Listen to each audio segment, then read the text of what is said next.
So it's Monday, September 1st, 2025, and we are doing the Kings Mountain Civilian Conservation Corps Trail. We parked at the equestrian parking. Very nice equestrian parking here too, for it to be a state park. They've got big parking spaces for you to put your trailer in. They have hitching posts. They have wash racks that you can rinse your horse down. And we are entering here on foot. We are not riding a horse. And the trail splits here. It goes that way. And it goes that way. And I assume since you're already that way, that we're going that way. Well, we can go either way. Which way do you want to go? Let's go right. I'm right-handed. I'm left-handed. We're gonna go to the right. And we've never done this one before. We've done some trails up here in the area. We did the Boulder Overlook one time, which we filmed. We did Crowder's Mountain, which we filmed. Crowder's Mountain is about 50 miles up the road. 15 maybe? Yeah. There was probably 15 or 20 trailers out there in the parking area, so we're probably going to see a lot of horse poop. So here we go to see what adventures await. Temperature is pretty good today. It was 70 when we pulled into the parking lot, so it's not slated to go much above that. 74. Hopefully we're not going to swelter too bad. This is an 8.9 mile trail. It goes around a pond. There's a pond out here somewhere. We have our new water bottles that we just got. We're looking for an alternative to, you know, buying a plastic bottle every time we go hiking, or, you know, reusing a small neck bottle, which is hard to dry. Takes a couple days to dry it out. We're on the yellow trail because there's the lake right there. Where's the equestrian parking? Yeah. We're on the CCC trail, which is the yellow one. There's the lake, and see the lake, the trail doesn't go close to the lake, so I don't know that we're going to be able to see it. So this crossover here is the recreational trail, the 16-mile trail, and the CC trail cross right here. Yeah. There's a channel that we follow. Miranda Goes Outside, and I was looking for some bottles to replace what we usually do, which is buy a couple of plastic bottles of water, usually Smart Water or something like that. They have small mouths on them. They're hard to dry out when you're done with them. You know, we're constantly buying plastic water bottles. And about 6 months or so ago, I saw a video on Miranda's channel talking about these new MGO bottles made out of similar plastic to Nalgene, except for they're flexible. You can squeeze them. They have a rigid big top, so you can open it up with a wide mouth and stick a rag down in it and dry it out, or fill it easily. And then it has a small cap on it, which is the normal threaded size, so you can put like a filter or one of those drinking tubes or something in it. We have those on this trip. We just got them. Ah, the sweet smell of horse. So some horses just passed us going the other direction, and we're smelling them. And so anyway, pull your bottle out. Yeah, so here it is. Well, it was designed and productized by Miranda. I think her last name is Webster. She does a channel called Miranda Goes Outside. It's 1 liter to here, and it has a rigid top, and then it has a regular screw top on it. So we're going to start using those instead of buying a Smart Water bottle every time we go hiking. You know, horses all have that same smell. Yep, kind of a combination of leather and sweat. I don't know. Even if they don't have leather on them, they smell kind of the same way. A sweet equine smell.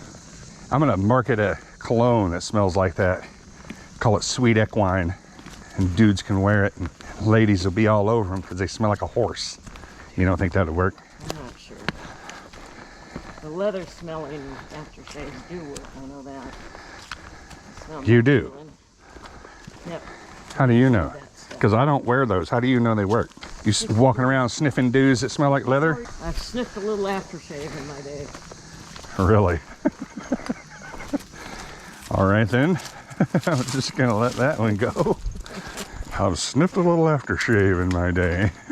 So one thing we're noticing is right here along the trail, I know that we showed this before on the trail from Boulder's Overlook. And as usual, it's been so long since we've been in this area, we have forgotten what this stuff is called. Princess Pine. Princess Pines? Yes, it's called Princess Pine. I know it's all over the area up here at Kings Mountain. We see it up at the Boulder's Overlook. We see it down here in the state park, but we're somewhere between the Kings Mountain State Park and Kings Mountain National Park to make things extra confusing, and this stuff is everywhere. Horse poop. Places where there would be like runoffs and creeks, but they're all dry. We haven't had rain in a month, and it's supposed to be an early cold dry winter. It's September 1st, and I mean, it's already only 70 degrees. I mean, this time of the year, it's usually 90. It's only supposed to be like 73 or 74 today. And you can see up through there's power lines. Yeah, I got to go first to scare the snakes. All right then. So look at this tree. It's what is that? Is that a cottonwood?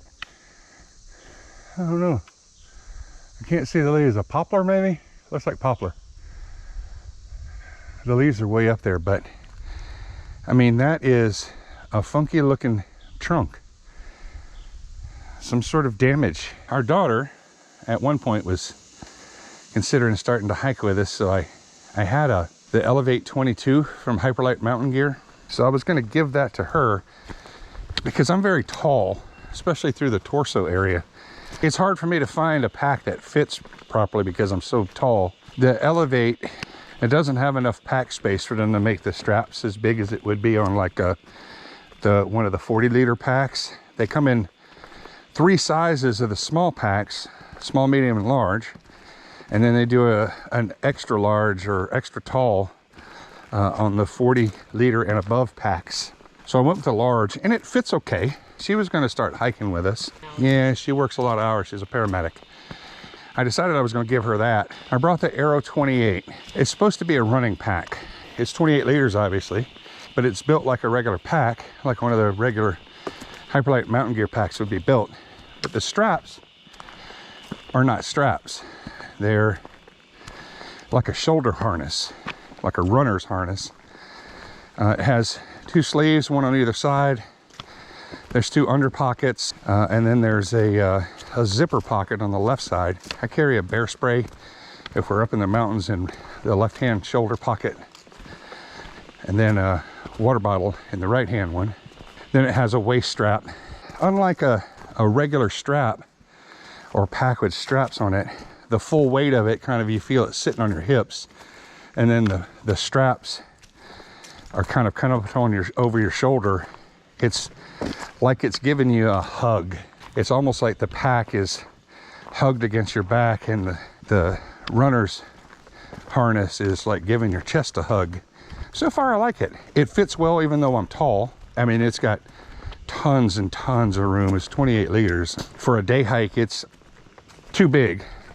We want a fur piece up in the trail. For you northerners, especially those from South Dakota who don't know what a fur piece is, it ain't something you wear. It means a far piece to us southern fellas. So we decided to turn back. We're gonna head back and take the other route, and then we're gonna have some lunch, and then we'll head back home. So we've made it back to a crossroads, and that is where we came from when we came in, but we see this sign that says the parking lot's that way, so we're gonna cut off and go that way instead. Is the fire pot, vegan orzo bolognese, and I have a Toke siphon alcohol stove. So what I'm going to do is I keep a little, this is like the cup that comes on NyQuil, and this is convenient because it measures in 15 milliliters or 30 milliliters. And 15 milliliters is good to boil in a controlled environment. You can boil a cup of water in 15 milliliters. We're doing 2 cups, so, and it's a little cool and breezy out here today, so I'm going to use 30 milliliters. This pot stand fits perfectly on top of that. And then I have this little Vargo mini windscreen that we'll put around it like so, just to keep a little bit of a breeze off of it. We'll light it, we'll put our pot on it and wait for it to warm up. So that looks like meat in there. It's apparently almonds and let me read the mushrooms or something, but it smells like meat.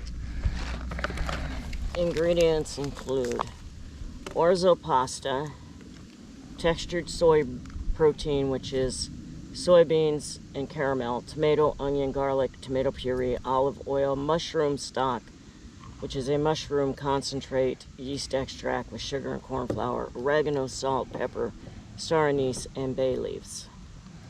Well, there you go. And it's vegan. Okay, our meal is hydrating, so while that's going on, I'm going to show you how this cook set goes together. It's kind of a mishmash of things.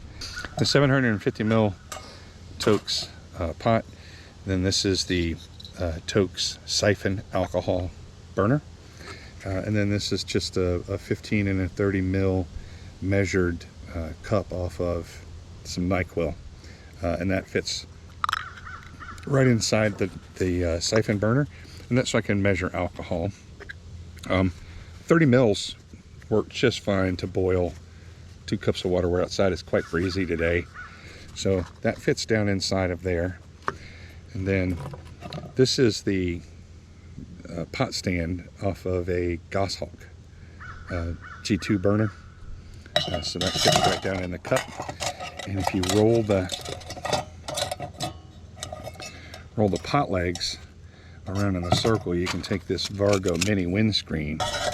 We'll sit down in there like that, and I'll have it folded right in here. There we go. It'll fit down in there, and then the Tokes burner will fit down in there like that. And then I put a Gerber dime down in there, and then you can also fit, this is one of those biodegradable little hand towels. It'll fit down in there as well. And you put the lid on it. Dime up front. That towel down the back. Put the lid on it and it fits in there. This is the Dyneema pot bag from Hilltop Packs, and it fits down in there, and I've got a whole system right there. It's very lightweight, minus the alcohol of course, but there's the alcohol. But that's what I used to cook with. It's kind of soupy. Is it too soupy? No, it's not bad. It's not bad.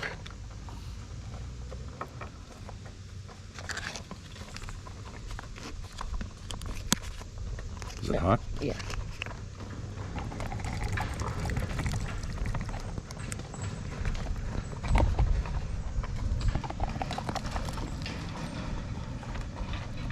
Oh, that's lovely.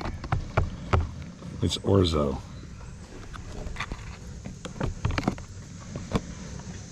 Okay. It smells good. It smells like meat sauce.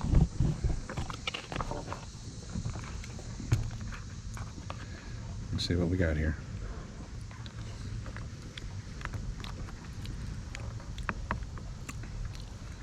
It's a little crunchy, but it actually needs some salt, but it's not bad. Not bad. Not bad at all. All right then. Well, that's it from here. We will catch you on the next one.